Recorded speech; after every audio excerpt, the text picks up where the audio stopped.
Sir आपनकर परिचय कहबे। मु लिपक कुमार साहू भुवनेश्वर रसुलगढ़ आसी। सर जो पंडी ये जो पर्यटन स्थली को आपण आछंती आपण केमती अनुभव होची? बॉलीवुड बढ़िया अनुभव होची पूरा नेचरटा पूरा बढ़िया लगुची। मु बोटिंग एबे कली जस्ट आ बोटिंग भी मस्त लागला। एठी भी आपण प्लास्टिक पई गोटे अवेयरनेस प्रोग्राम भी होची।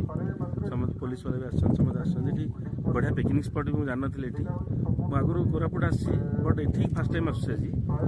पिकनिक भी चाहिए करियो बढ़िया लगुची माने पूरा नेचर व्यूटा एकदम पहाड़ पहाड़ पानी एति तो दरकार आ कोन आ दरकार आ दर्शक मान कौन सुविधा होता कौन आप भावी ये माने दुकान बाजार टी रही भल हम टेंट हाउस सामान जी किसी मिल जन आसी भोजी कर बाकी बढ़िया पिंडी टी जी हम माने मनुष्य जमी आम सब पिंडी हो हम बाकी ये नेचर पूरा एकदम सॉलिड माने एकदम ब्यूटीफुल नेचर। आप पानी पाखे भोजी करेंगे पछरे पहाड़ आ गछ पर्वत एकदम एक्सेलेंट। कोरापुट तो सेमती आम आसु सदा जीवा आसवा रास्ता को नहीं आप कौन कह रास्ता टे बाटर मझे मझे खराब अच्छी जब गोड़ी फोड़ी बाहरी जाइए प्रशासन जदि रास्ता पर टे ध्यान देवे जमी सब पिचु रास्ता आराम से जावासा गाड़ी टे बट रास्ता कह 70% खराब अच्छी 30% कोड कोटे भल अच्छे बहुत खराब पोजिशन अच्छी।